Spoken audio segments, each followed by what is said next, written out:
Evening, friends. I, on behalf of Beyond Law CLC, welcome you all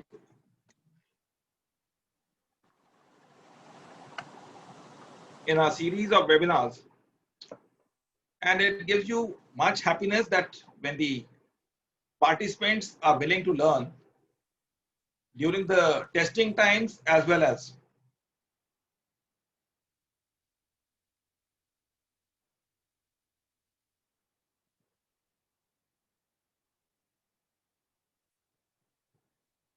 Malik sahab, stable kar lo, fir then I will start off. Good evening, friends, and I, on behalf of Beyond Law CLC, welcome you all to yet another engaging webinar and having an insightful session. And it gives you a tremendous happiness that on a weekend and that too on a Sunday, people are willing to learn during the testing times and that too on a weekend. It gives you a heartening feeling that people are willing to receive knowledge from speakers who can give their insights to a topic.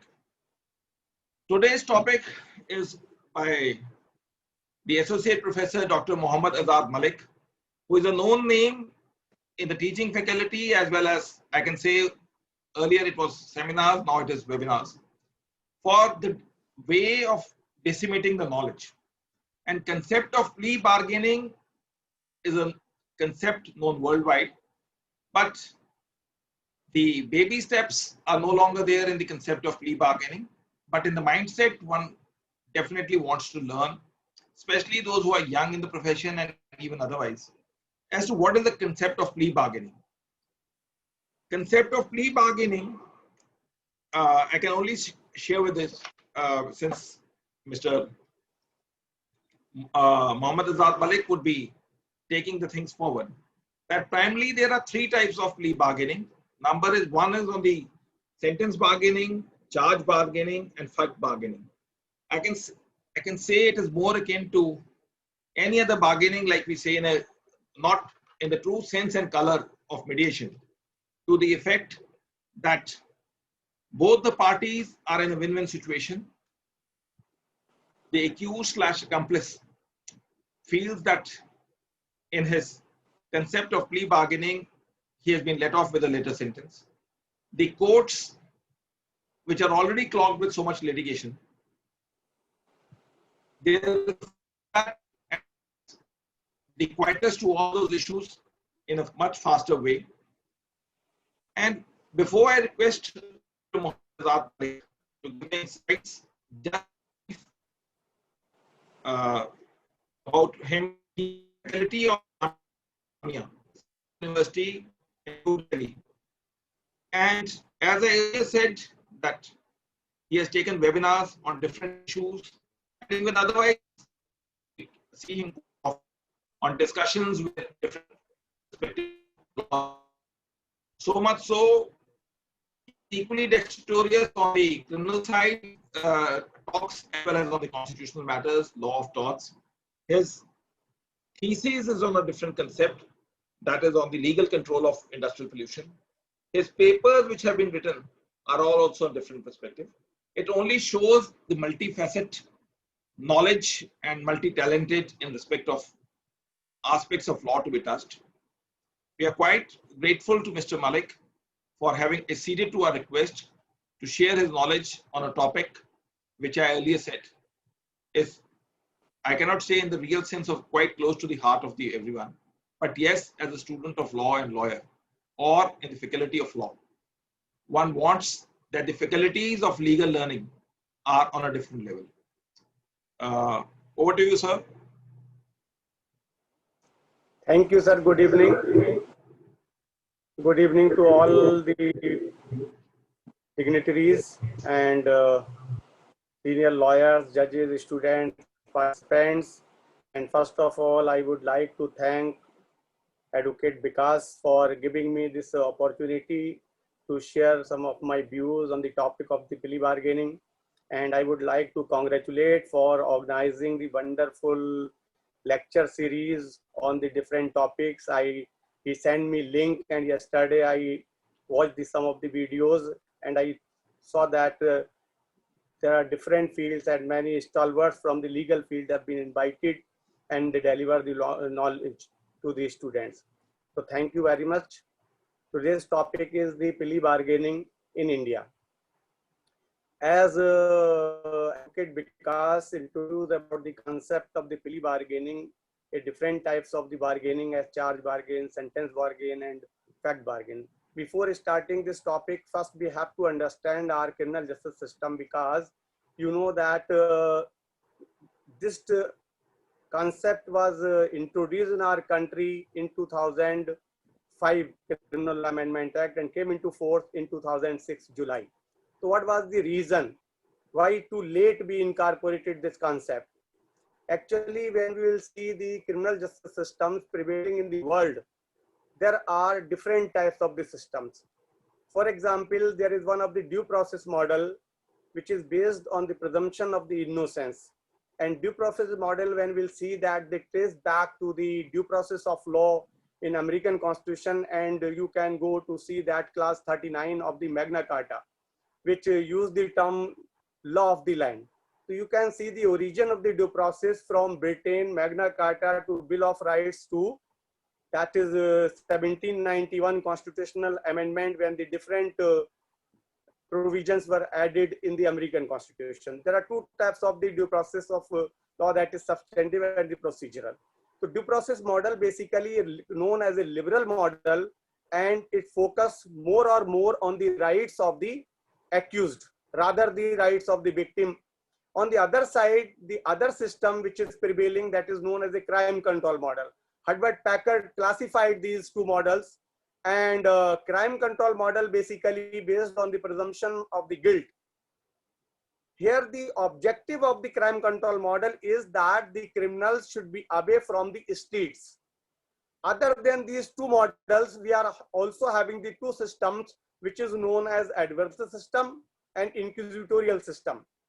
Adversarial system of where there are two adversaries, one is the prosecution and at the defense counsel representing the accused person, and both the parties produce the evidences before the court of law, produce the witnesses before the court of law, and the judge as a neutral party deliver the judgment. And in contrast to that, there is a inquisitorial system where the judges also play the active role in the investigating process. But this pre-bargaining actually is applicable or available in those systems have this adversarial system of law, as the American system also based on this adversarial system, and our system is also based on the adversarial system of law. In America in 1960, that concept was very popular, and this it is to be said that more than 90% conviction rate under this plea bargaining system, and even some of the cases reach to the court of law. So the question is, what is the plea bargaining, and what is the use of the plea bargaining in the criminal justice system in the criminal law? As the plea bargaining, when we will see the term plea and bargain, so this is one of the mutually satisfactory disposition to avoid the expense and the delay of the trial, and basically the harassment of the accused as well as of the victim. And through this plea bargaining, the prosecution and the accused person entered into the bargain, and if there is a mutually satisfactory disposition, they reached out, then the case will be disposed of on the basis of the disposition. What will be the bargaining? On the basis of the sentences. In America, there are different time. Even in India, we don't have this kind of the classification. Charge bargain. Charge bargain, when the prosecutor and the defense entered into the bargain and the prosecutor agreed to drop the certain charges. Sentence bargaining, when the prosecutor agrees that to reduce the sentence. And so far as the fact bargain, then they will not contest on the fact. And it is to be said, this is known as nolo contender in America. Nolo contender maxim means that choice not to condemn, that the accused person will not contend before the court of law, and the court will convict the accused person according to the bargaining between the prosecutor and the accused person. So as such, there is no definition is giving, but it is to be said it is a pre-trial negotiation or the agreement between the public prosecutor or the prosecution and the accused person, and the case will be decided accordingly.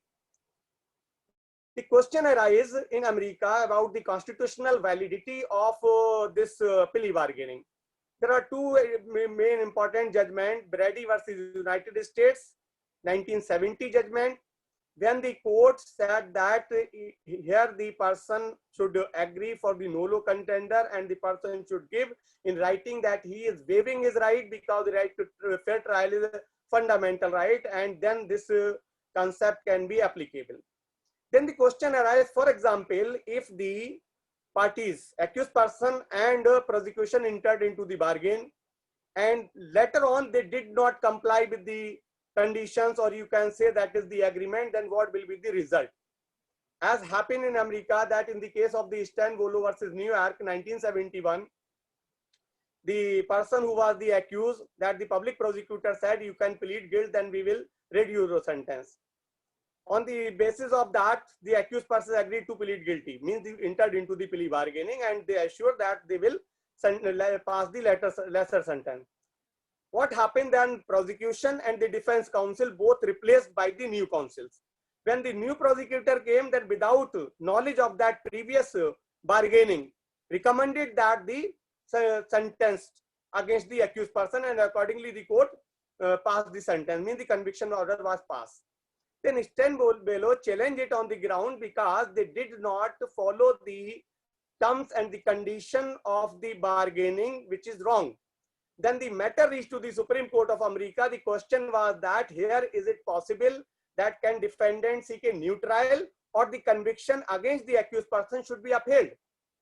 In this case, the Supreme Court of America said that here, whenever the mutual satisfactory disposition, or you can say when the accused entered into the bargaining, then the decision should be delivered, or the conviction should be made on the basis of the agreement and the terms of the bargaining. If that prosecutor, without knowledge of that bargaining, recommended the conviction and the court passed, then the matter should be remanded back and the trial should be conducted again. Means it is not possible for the prosecution to go back from this bargaining. Now the question is settled in America that the cases can be disposed of on the basis of the plea bargaining, and the conviction rate is more than 90%. Then you will come here in India and you will see that what is the position in our country. Then the position will be different. Reason is that our country, you know that the Constitution of India came into force in 1950.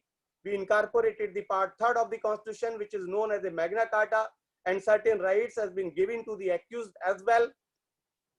And generally that offense is considered against the society, not against the individual.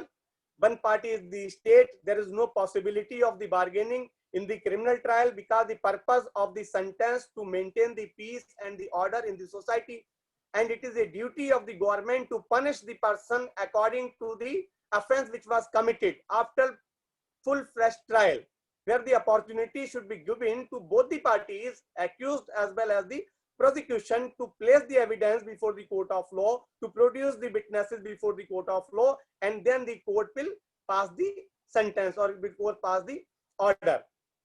When the question reached to the Supreme Court of India with respect to the concept of the plea bargaining, can it be possible to introduce the concept, or will it be allowed to the accused person that to enter into the bargain? Actually, that the first case where this question arose before the court of law, that was the Maharashtra, that Mandal Ramchandra Doga versus State of Maharashtra. This 1968 judgment. In this case, the court clearly said that it is wrong for a court to enter into a bargain. The accused should be punished according to the provision of the law. If the court thinks that their leniency can be shown, then the lenient sentence can be passed by the court of law, but the bargaining will not be allowed. What happened in this case, the one person against whom the case was registered, that some of the cheating and some of the theft, the accused person agreed to return the money. And trial court agreed on that point, that if the accused person is ready to return the money, that the case should be disposed of accordingly. But when the matter reached to the higher court, the court said no, the person who committed the crime against the society, there is no scope of plea bargaining. Even there is a provision in the CRPC that was the plead guilty. In the warrant trial, session trial, or summon trial, in all these three types of the trial, there is a possibility of the plead guilty. If the accused want, then can plead guilty. But so far as the plea bargaining is concerned, it cannot be allowed. So it means the judgment of the Mandal Ramchandra Roya was clear on the point that no plea bargaining can be allowed in our country. Then in the other case, Murlidhar Meghraj Loya versus State of Maharashtra, 1976 judgment. Again, the Supreme Court of India was against the introduction of the concept of the plea bargaining, and the court said it is against the public policy, it is against the concept of the rule of law, it is against the concept of the fair trial. Then again the question Kachebhai Patel versus State of Gujarat arise in 1981, where the Supreme Court said it will be, if we will allow the plea bargaining in our country, then it will be considered as a violation of Article 21 of the Constitution of India. The Supreme Court referred the judgment of the Maneka Gandhi versus Union of India 1978, where the court said not only the procedure established by law, but the procedure should be just, fair, and reasonable to fulfill the requirement of the principles of natural justice. Opportunity of being heard should be given to the accused person. The trial should be a fair trial, and our system is based on the presumption of the innocence. And it is also said 100 guilty should go free, but one innocent person should not be punished. So if we will allow the plea bargaining, then it will go against the Article 21. Then again this Thippan Swami versus State of Karnataka, 1983 judgment. The Supreme Court India again rejected this idea of the plea bargaining by saying it is a violation of the Article 21 of the Constitution of India, and it will induce the that accused person to plead guilty under a promise or the assurance that will be left off lightly in then appeal or the revision. And in such cases that the court should not consider, means the plea bargaining should not be considered by the court of law, because it will be considered as a violation of the fair trial, which is a part of Article 21. And then again, before the introduction of this concept, 2005, the 2000 State of UP versus Chandrika, this was the judgment. Again, the question before the court of law was that whether we have to allow the lenient sentence on the basis of the bargaining by the accused and the public prosecutor. The court said that plea bargaining is not recognized in our system. It is against the public policy. It is against the criminal justice system. Already we have in our CRPC the provision, that is section 320, which is dealing with the compounding of the offenses, and the list is given in two tables: with the permission or without the permission of the court of law. The person can enter into the compromise, and accordingly the case can be disposed of by the court of law. And the court said it will be better, we have to go and follow this procedure of 320 rather to adopt the concept of the plea bargaining. So it seems that in number of the judgment, the judicial approach was against the concept of the plea bargaining on the basis of Article 21, concept of the fair trial, rule of law, and the presumption of innocence, and burden of proof lies on the prosecution to prove the guilt. But as we know that the pendency increasing day by day in our country, the question was that a speedy trial should be provided, inexpensive justice should be provided. Under trial prisoners are languishing in jail for the long period of time, no commencement of the trial, in number of the cases even for 5 years or for 10 years.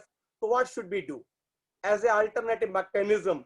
Then the idea was given by the Law Commission in the 142nd Law Commission report that it will be better that we have to introduce the concept of the plea bargaining, and it will be helpful that that pendency will be decreased on the basis of that. But thereafter, number of the more Law Commission's report, for example, 154th Law Commission report, then 177th Law Commission report, and all the Commission's report clearly recommended that we have to incorporate in our concept, in our system, that is the concept of the plea bargaining, which will be helpful. the best of the public money, time saving, and also that the possibility of the trial can be commences or the concluded without any trial, and within the time the person can be punished. But finally, the Malimat Committee was constituted, and Justice Malimat Committee in 2003, when submitted the report, then he also recommended on the basis of the previous recommendation of the Law Commission that we have to incorporate the concept of the plea bargaining if we want to provide the speedy justice, if we want to reduce the pendency of the cases, if we want to reduce the number of the under trial prisoners from the prisons, then this is one of the opportunity available and we have to avail, and it is very successfully working in America, and the conviction rate is also very high. In spite of the hue and cry, in spite of the previous judgment of the Supreme Court, the government of India introduced the concept of the plea bargaining in our criminal justice system. By the Criminal Law Amendment Act 2005, and Chapter 21 capital A was added, and there are different sections from section 265A to L was added in the CRPC. After the incorporation of the concept of the plea bargaining, then the question arises that what will be the benefit of this concept of the plea bargaining? Benefit to the accused, benefit to the victim. So what will be the benefit to the accused? That that minimum punishment can be given to the accused person if he entered or she entered into the bargaining, and if no such punishment is minimum sentence provided, then 1/4 of the sentence can be passed. He may be released on the probation, and he may also get the benefit of the set off under section 428 of the CRPC, and no appeal lies against this. If this was finalized by the court of law, then no appeal is allowed. And also the admission of the accused, if there is no mutual satisfactory disposition reach out, then these statements recorded by the accused cannot be used for any other purpose. And finally, that will be beneficial for the accused, means the time consuming. Then the question arises, what will be the benefit of the to the victim? Because the victim is also one of the party of the criminal justice system, and we know that the interpretation by the Honorable Supreme Court in number of the cases, when the court discussed the concept of the fair trial, as the case of the Zahira Habibullah Sheikh or State of Haryana versus Ram Meher, where the court clearly said that it is not one-sided, it is not that accused-centric, but the victim and the society also should be taken into consideration. We have to maintain a balance among all these three. So because of that reason, we have to also keep in mind the rights of the victim. So what will be the benefit to the victims if the concept of the plea bargaining implemented? The benefit to the victim that he can easily get the compensation, and he can save himself from the long drawn judicial process, and also less time or less money consuming. So these are the benefits of the plea bargaining if we incorporate in our system. And finally, we incorporated this concept of the plea bargaining. Now the question arises, it is okay, now we will discuss the provision of the CRPC regarding the plea bargaining. Before discussing the concept of the plea bargaining, what will be the demerits of the concept of the plea bargaining? It is good, that is beneficial, and it is very useful in America. So whether it also work on the same pattern as it is working in our in American system, or there is position or America or India is similar.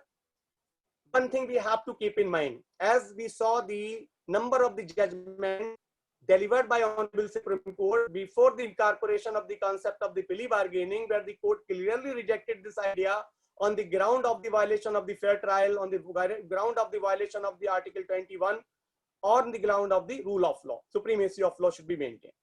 Actually, as we know that fair trial is one of the fundamental rights under Article 20.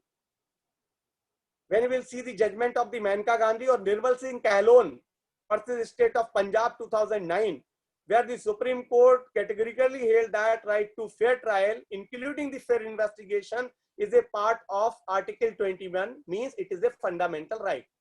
The question arises whether the citizen of India can waive the fundamental right.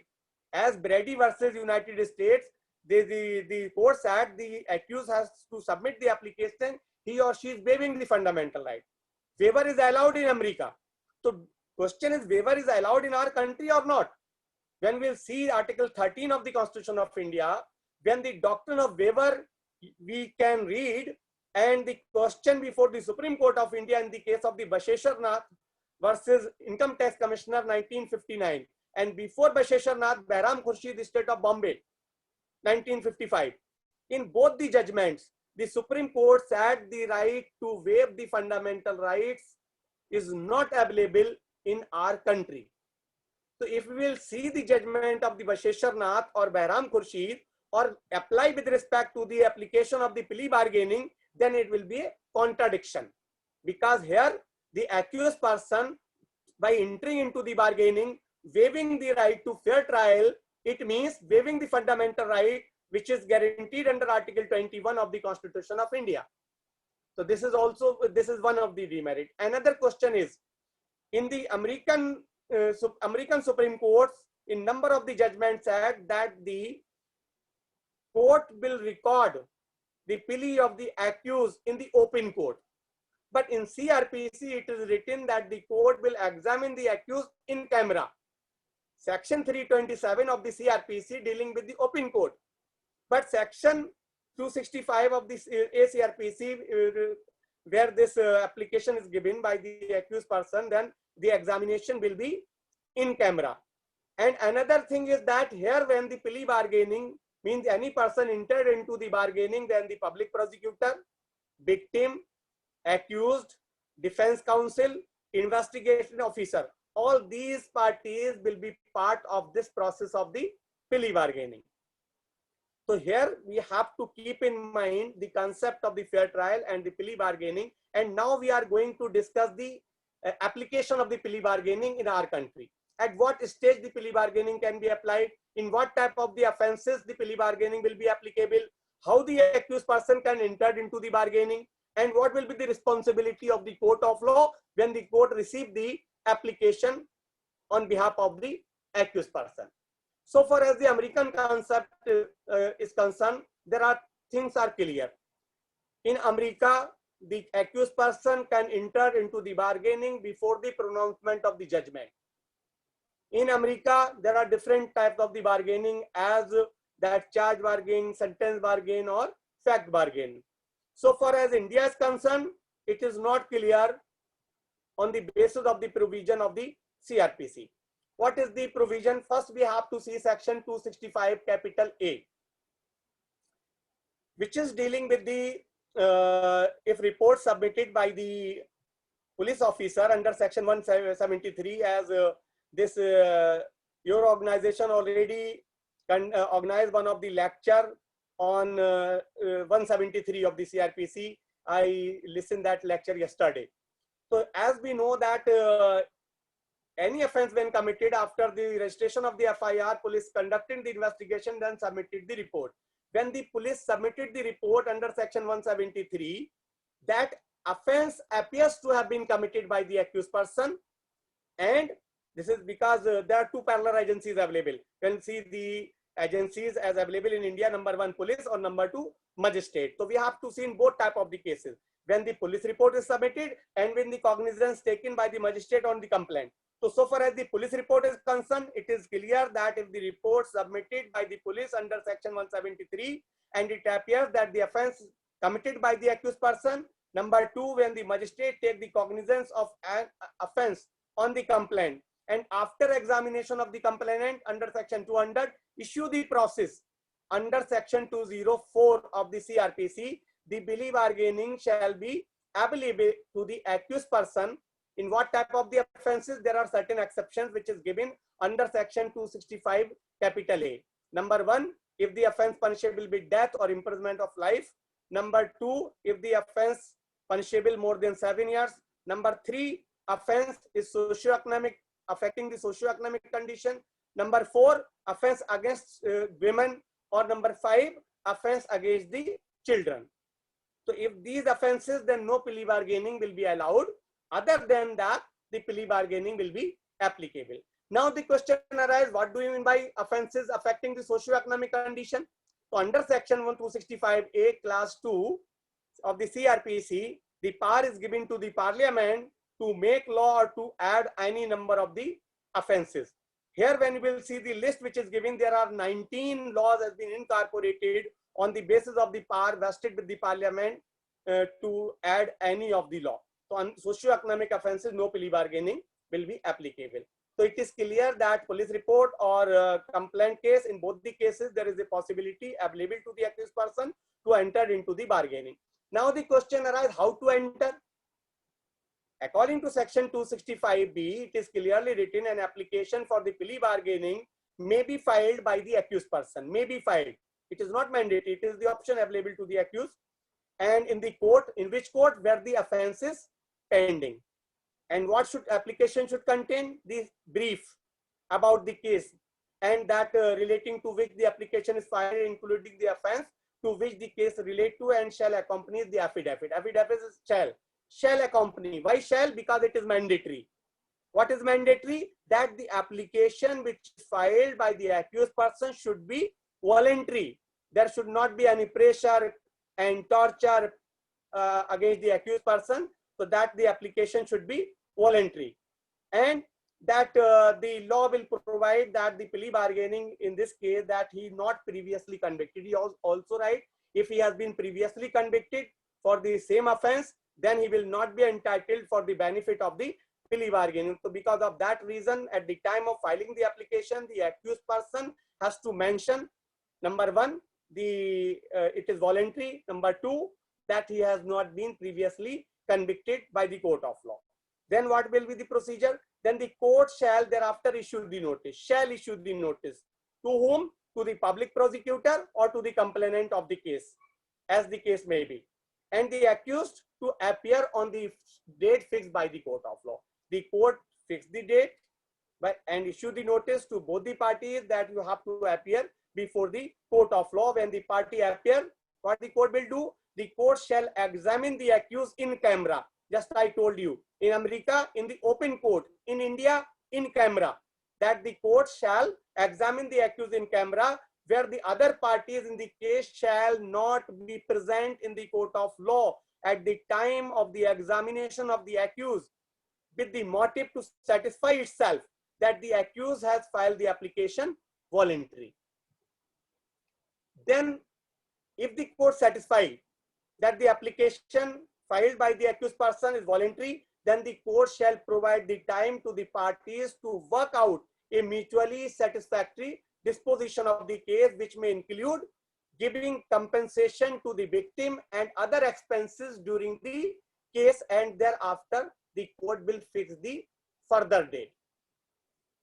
If the court find application that involuntary, means if the court after the examination of the accused reach to the conclusion that this application which is filed by the accused person is not voluntary, then the option available to the court of law that the accused person should be dealt with according to the provision of the CRPC. Means the trial will continue. The court will not proceed further if the court is of the opinion that application is not voluntary. If the court thinks the application is voluntary, then what will be the further procedure? Then it is dealing section 265 capital C, that prescribe the procedure to be followed by the court in working out the mutually satisfactory disposition. What the court will do? In case instituted on the police report, the court shall issue the notice. If the case instituted on the police report, means FIR is registered, investigation conducted, and report under 173 submitted, then the court shall issue the notice to whom? Number one, to the public prosecutor. Number two, the police officer who is investigating the case. Or number three, the victim of the case. And accused as well to participate in the meeting to work out a satisfactory disposition of the case. What will happen in complaint case? In complaint case, the court shall issue the notice to the accused as well as to the complainant, or you can say the victim. But before issuing the notice, the court has to ensure that while the process is the whole process that completed voluntary, and the accused may participate with his pleader. Participate with his pleader. Why? as we know that in the criminal justice system, as we discussed in the beginning, we are following the due process model and adversarial system of law. In both, the accused has right, and right to be represented by a lawyer is also one of the fundamental right guaranteed under Article 21 MH Hoscott, State of Maharashtra, and number of the judgment delivered by the Court of Law. And in the case of the Zulfikar Ali, when the proper legal representation was not provided by the Court of Law, the court set aside the conviction and ordered the first trial. On the basis of that, it is a violation of the due process of law and a violation of the fair trial. So keeping in mind the importance of the fair trial, keeping in mind the importance of the legal representation, if accused want to be represented by a lawyer, then in the presence of the lawyer, all the proceedings will be conducted. Then Section 265 Clause D. Section 265 Clause D, which deals with the preparation of the report. The court has to prepare the report that as to the arrival of the mutually satisfactory disposition or failure to the whatever the either mutually satisfaction, they reach the parties. If failure, if they reach, then the court further proceed. If they did not, or you can say they fail, then the court has to proceed according to Section 265 Clause 265 capital B Clause 1. If the meeting under Section 265C is satisfactory disposition of the case has been worked out, the court shall prepare a report of such disposition, which shall be signed by the presiding officer as well as all the persons who participated in that particular procedure. If there no such disposition, just I told you that the court has to deal with according to Section 265 capital A, capital B Clause 1.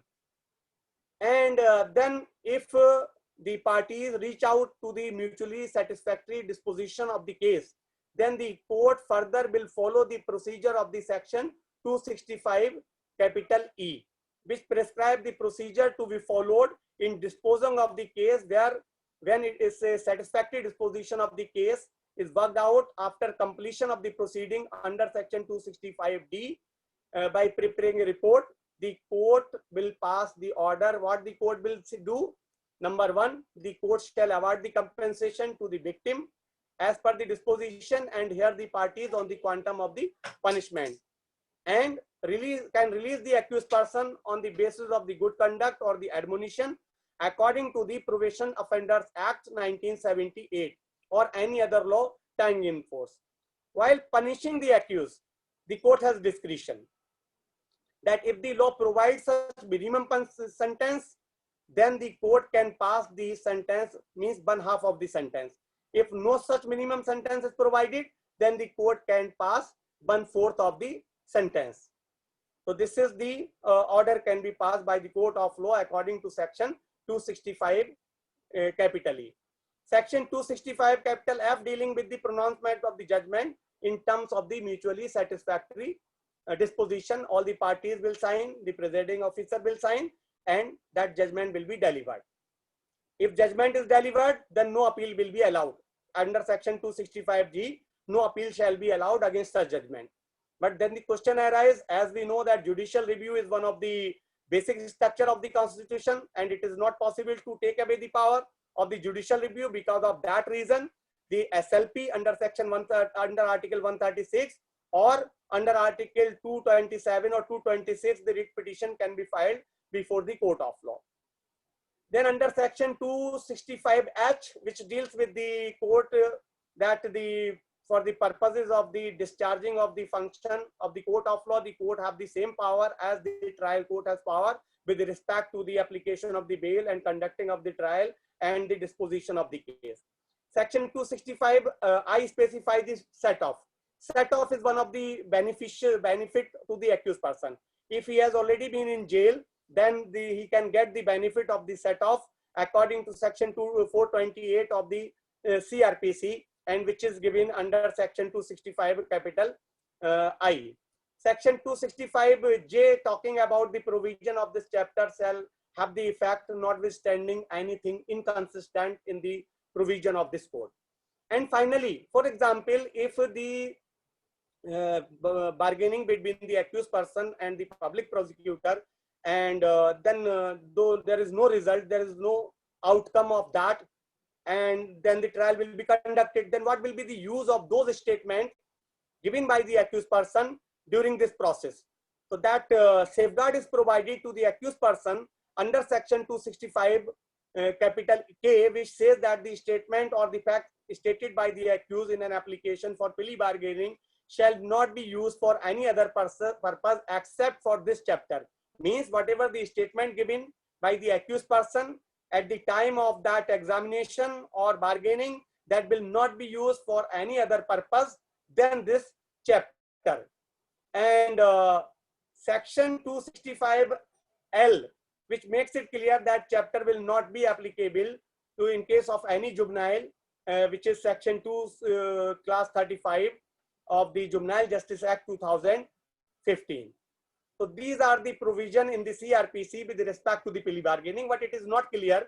On the basis of that analysis of the provision, there are two things. Number one, at what stage in India plea bargaining can be exercised? Number two, that is difference between the plea bargaining and plead guilty. And in the case of the Mandal Ramchandra Dora, the Supreme Court said the plea bargaining and plead guilty is different.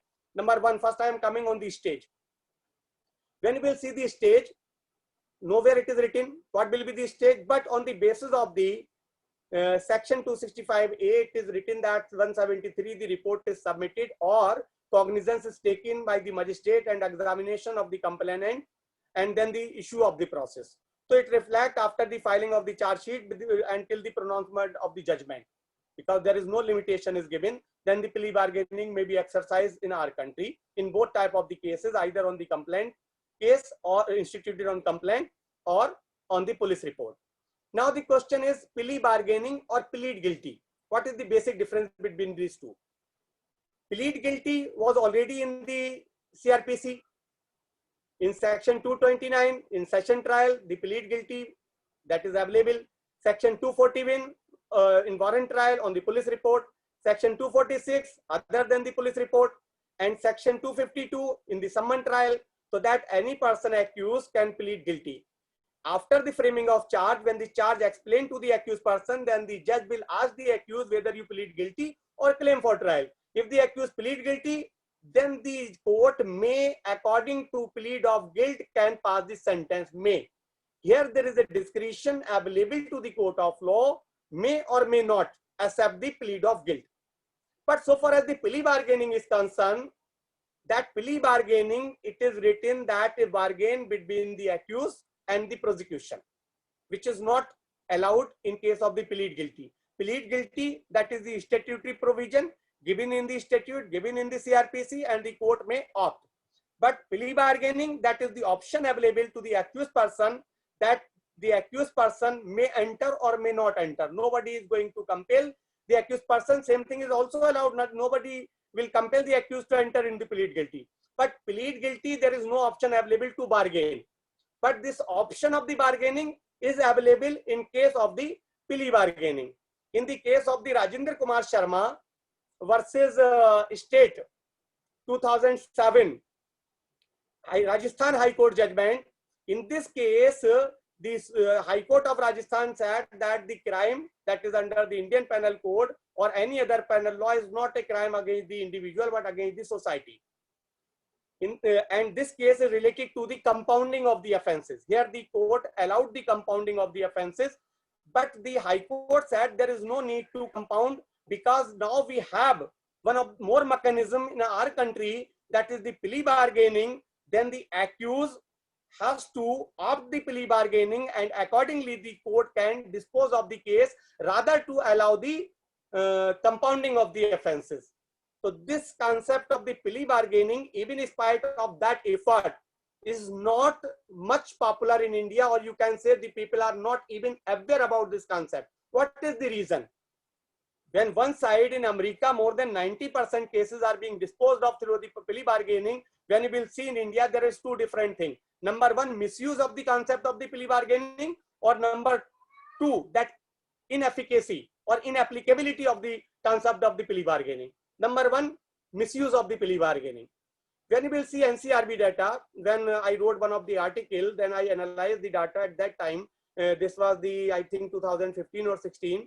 Then I found that number of the murder cases, the magistrate, the court allowed the plea bargaining. Number of the rape cases, the court allowed the plea bargaining. Number of the attempt to murder cases, the court allowed the plea bargaining. So it reflects the judges also misuse the concept, even they don't have power. According to the part 21A of the CRPC, the clear-cut provision is given that in these offences, the plea bargaining will not be allowed, but the court allowed the plea bargaining. On the other side, when you will see what is the reason that the people are not opting for the plea bargaining, there are two basic reasons. Number one reason is that the people are not aware about the plea bargaining. Number two, they don't want to opt plea bargaining. Why? Because in plea bargaining, there is a certainty of the conviction. That accused certainly be convicted, means 100% conviction. They don't want to lead with the stigma of the conviction throughout the life, when they are well aware that in our country, the acquittal rate is very low, and the conviction rate is very low and acquittal rate is very high.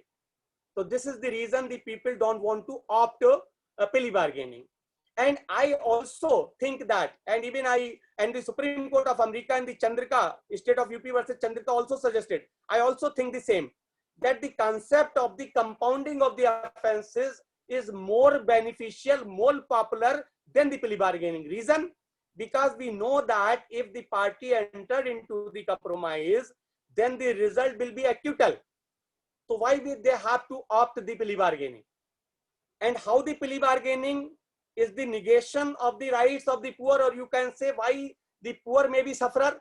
The poor may be sufferer because most of the time the person who have been against whom the FIR is registered, and even the person know that he is innocent, what he don't want to involve in the complicated procedure of the trial, so he will plead or he will enter into the plea bargaining. If the prosecution will agree that the lesser sentence will be given, then the accused will think it will be better to face the trial, that I will go for the 6 months in the jail and I will come out, then I will do my work. So there is a possibility that the poor people may be the victim of this. As you know, one of the movie, and during student of life, I watched that Naam. In Naam movie, when this Kumar Gaurav, even he was not driving that car, but he need money, and the car belonged to some of the one of the rich person, and he appeared before the court and he said that I even was driving the car because he need money. So there is maybe possibility of that kinds of innocent people may also be victim because of the poverty or because of many other reasons. Now, recent example I am giving you, that is the recent case of the Supreme Court of India, that is Farul Naeem bin Muhammad Noor versus NCT Delhi. Farul Naeem bin Muhammad Noor versus NCT Delhi 2020. Two more cases related to the same. This is Tablighi Jamaat case. As we know, when the lockdown was imposed, the coronavirus, under the Epidemic Act or the Disaster Management Act, the FIRs were registered against number of the foreigners, and in this case 956 foreigners against whom the FIR was registered by the police under section 3 of the Epidemic Act, section 51 of the Disaster Management Act, section 279 of the IPC, section 270, 271 of the IPC, section 304, section 308 or 336 of the Indian Penal Code, and section 14 class B of the Foreigners Act 1946. When the court in this case grant the bail to these people, then the court also said that because they want to go to their own countries, but because of that trial is pending, it is not possible for them to go, and the charge sheet has already been submitted by the police. Then the court said that it will be better that all the foreign nationals against whom the multiple charge sheeted and supplementary charge sheets has been filed for the trial, and it will depend on the factors including whether the accused person or some of them plead guilty or enter into the plea bargaining or claim trial, that accordingly the competent court will take a view. Means the court try to give the option, if these foreign nationals want to dispose of the case within time, so it will be better for them that they have to plead guilty or plea bargaining. But the question whether the plea bargaining is allowed in all the offences, whatever the offences in the charge sheet against the foreign nationals other than section 308, there is a possibility where the plea bargaining may be allowed. But because of the punishment is more around 10 years in the 308, then the concept of the plea bargaining will not be applicable in this case. So in this case of the Farul Naeem or other cases as well, in 2023 courts of the Delhi, where the court again and again suggested that if these persons would be willing to plead guilty or plea bargaining in order to seek early closure of the case, so it will be better that accordingly the case to be disposed of. So it reflects that there is no much impact of the plea bargaining in our criminal justice jurisprudence. Reason is that, as I told you, that accused persons are having the options that there is a possibility of acquittal, so why they should opt the plea bargaining. One of the judgment was delivered by the Supreme Court, and that is very good judgment. Justice Lodha, Bhim Singh versus Union of India, 2014 judgment. In this case, the Justice Lodha said the number of the under trial prisoners in the jail more than 69 or 70%. In spite of that, we have section 436A in RCRPC. And Justice Lodha said, why reason? What is the reason? Why conviction rate is so low in our country? He said our criminal justice system itself became the tool of the harassment of the accused and the victim. And the Justice Lodha said, if the outraging the modesty, then the case of the rape is registered. If there is a theft, then the case of the dacoity or robbery is registered. If there is a robbery, then the case of the theft is registered. If there is a rape, then the case of the outraging the modesty is registered. And in both the cases, it will not stand on the judicial scrutiny. And finally, the result will be the acquittal.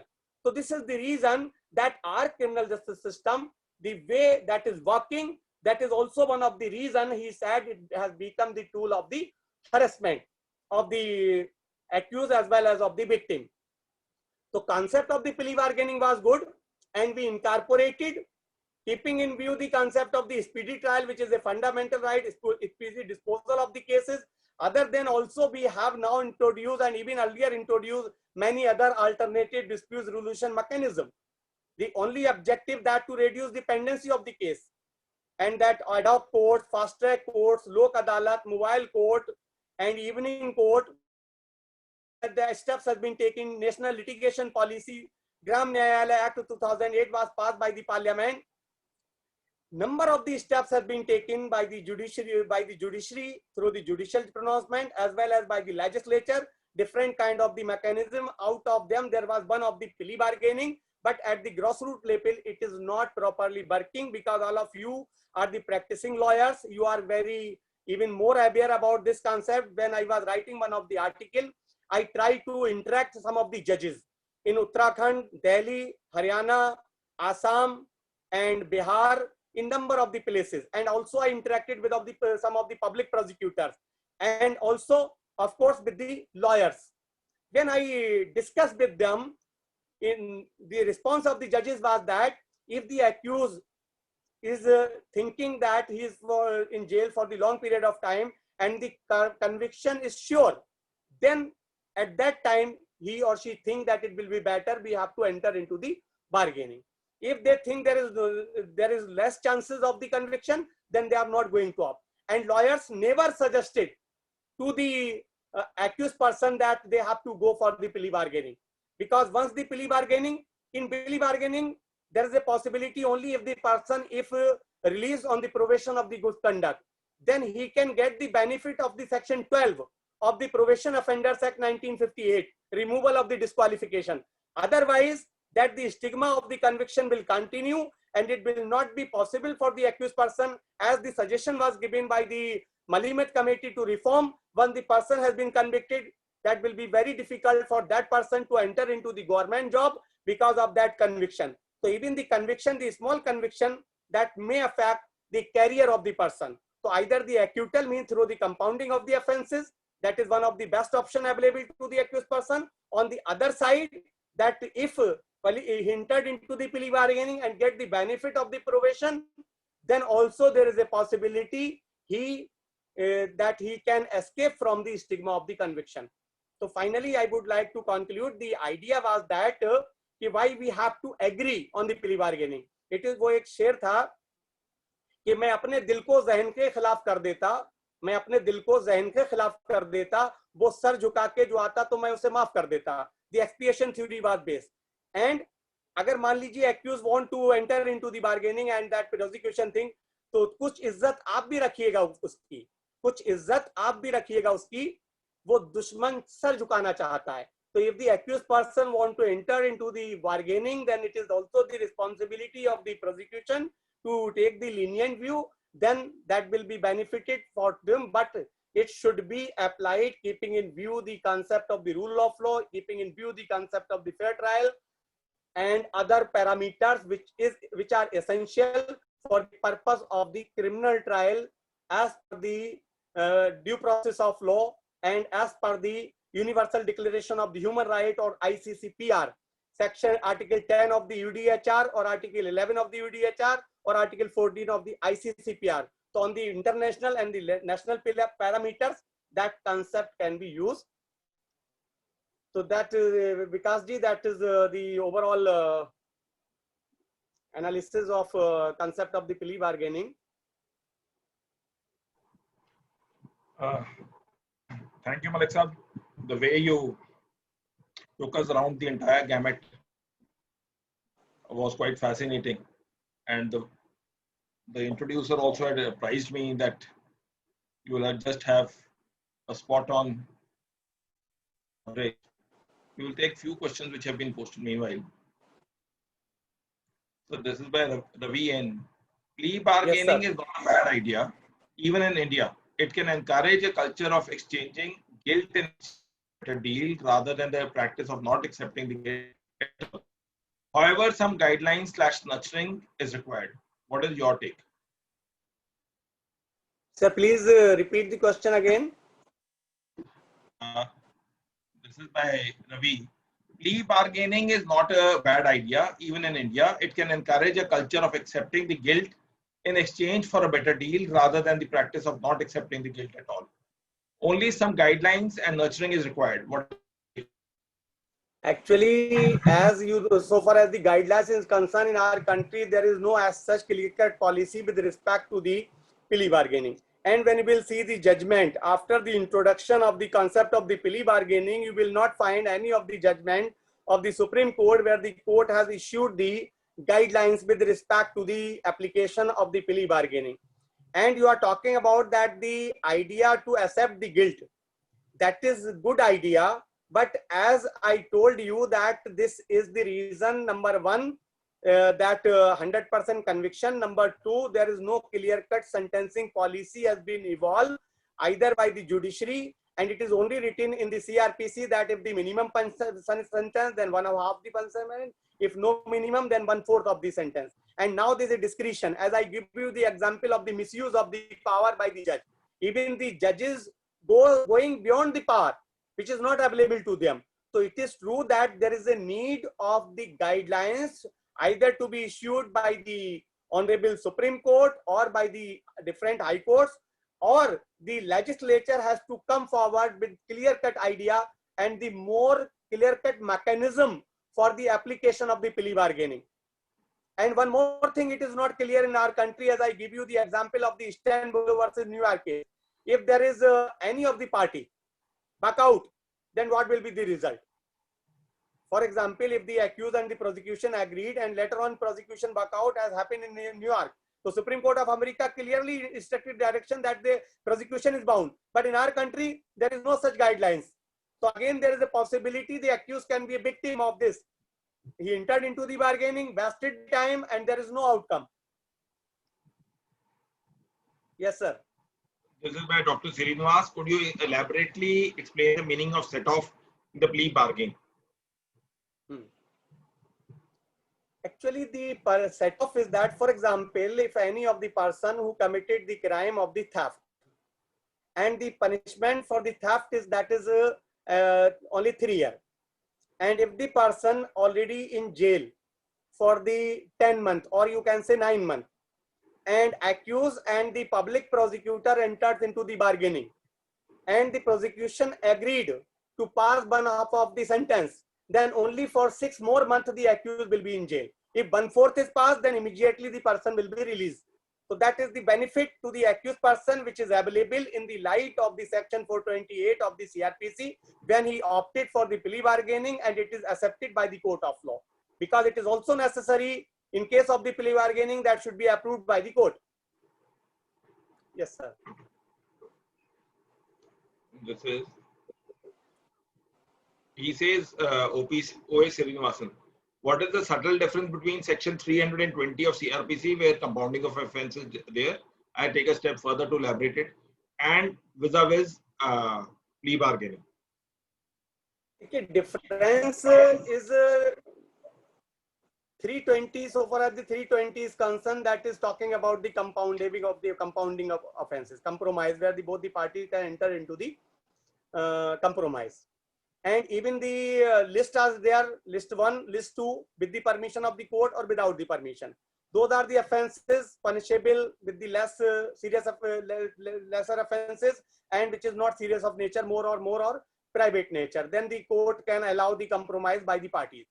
But there is one thing in our country as well with respect to the compounding of the offences. We can see that even in murder cases and rape cases, the court allowed the compounding of the offences. Under section 482, number of the cases, the FIRs have been quashed by the court. B.R. Joshi, BP Joshi versus State of Haryana, that is 2003 judgment, where the Supreme Court clearly said that under section 482, the court has power to quash the FIR on the basis of the settlement by parties, and that 482 will not be governed by the section 320. Then Gyan Singh versus State of Punjab 2012, the court again said that even in the offences, non-compoundable offences also, the court can allow the parties to enter into the compromise. And recently, but now the recently two judgment, number 1 Bhagyan Das versus State of Uttarakhand 2019, where the court said in the compounding offences, even in compounding, not only non-compounding, in compounding offences also there is a discretion available to the judge to accept or not to accept. If the court is of the opinion that there is an impact of the offence on the society at large, then even in compounding of the offences, the court may refuse to accept the compromise.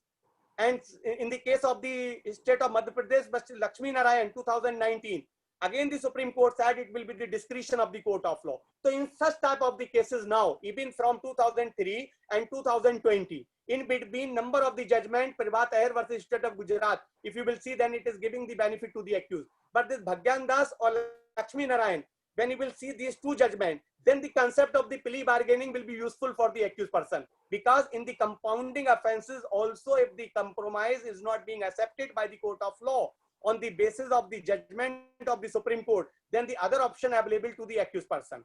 And the basic difference is in compounding of the offences, the result will be acquittal. But in case of the plea bargaining, that is only and only conviction. In compounding of this between public parties, both the parties, only for those offences the list has been provided.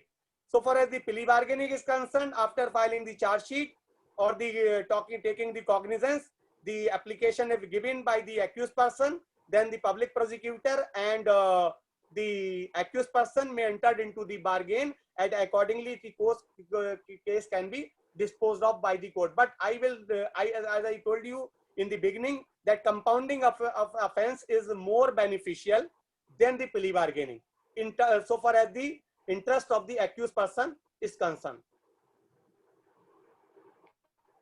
Yes, yes. So could you explain why plea bargaining is between accused and prosecution, and not between prosecution and not between the accused and the court?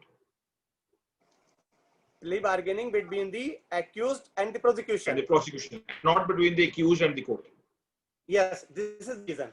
Actually, as in the beginning, when I started my lecture, then I told that the adversarial system of law which we are following in our country, in our country, adversarial system of law, where the accused and the defense, means the prosecution and the defense play the important role, and both the parties has to produce the evidence before the court of law, and on the basis of that, if the court that court think that this is proved by the public prosecutor beyond the reasonable doubt, the guilt is proved, then accordingly the judge will pass the sentence.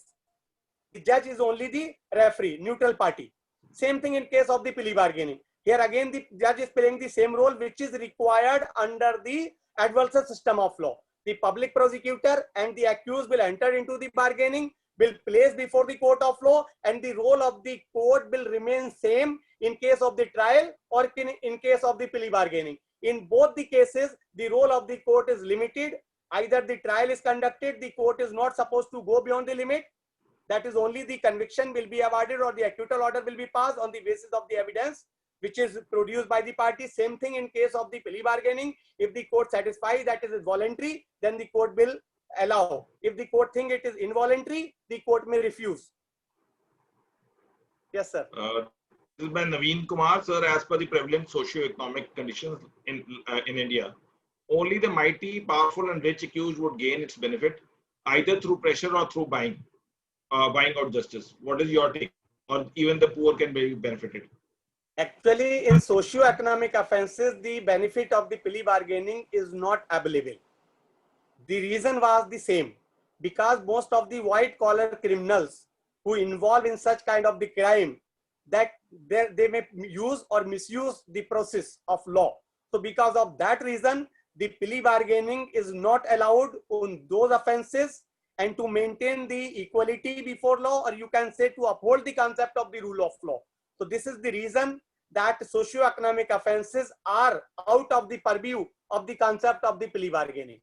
They did not come within the purview, so any person will not be able in position to get the benefit of the position. Even it was taken through the questioning of the FIR on the basis of the settlement of the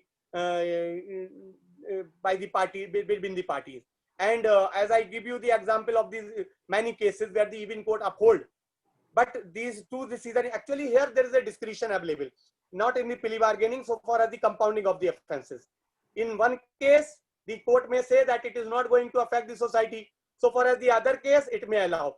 In the case, this Justice Krishna Iyer, in one of the judgment in 1976, at that time said, so far as the food adulteration is concerned, the court said even the accused person should not be allowed to release on the probation of the good conduct or the admonition, because these are the criminals are even committing the crime against the society when they are adulterating food, providing to the people of the country. That is offense against the society at large. So because of that reason, the benefit should not be allowed even in the Probation Offenders Act. Same thing is applicable here. The benefit in socio-economic offences not applicable, not available to any person. I feel the broader context as akin to Section 320 and what is in the Probations Act. Yes, sir. Probations What Act. you said? Yes, I said ultimately the overlapping with 320, they 320 or for compounding, principles are invariably the same. For compounding and plea of bargaining, approximately they are same.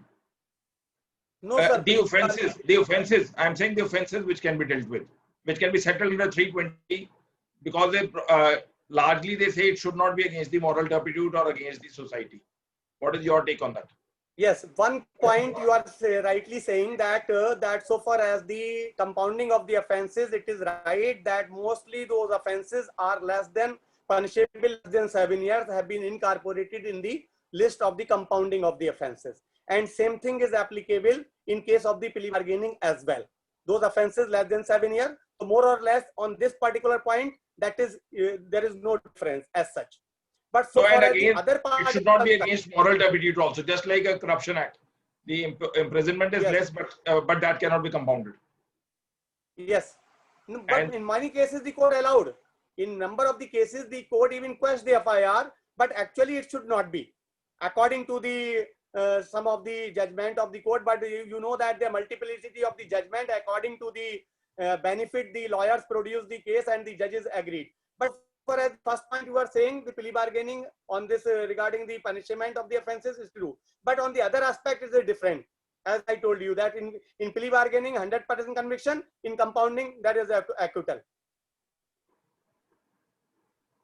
The last question we will be taking by Dinesh Raj Purohit. Sir, accused asked for a plea bargaining, but meanwhile he seems that he might not be convicted. Can he take back his plea of plea bargaining? There is no possibility he will not be convicted. If the accused person accepting the plea bargaining, filing the application, as I clearly told, and provision is clear, and that the conviction will be 100%. There is no possibility to escape from the conviction in case of the plea bargaining. And this is the idea of the plea bargaining, that the guilt should be, sentence should be passed by the court of law. Only benefit may be possible that if the person after finding the guilty, as we know section 235 class 2, section 248 class 2, section 255 of the CRPC, that if the court is, the court find that the person is guilty and not releasing the accused on the probation, then hear the accused on the question of sentence. So the benefit of the probation may be beneficial for the accused after the plea bargaining. Otherwise, the conviction is sure. Thank you. So there are no further questions, Mr. Malik. So we'll be winding up before So tomorrow, friends, we will be having a session of presumption in case of a will, specific reference to section 90 of the Indian Evidence Act by Mr. K. Prabhakar, quite reputed lawyer in a Madras High Court. So do join us tomorrow at 5 p.m. And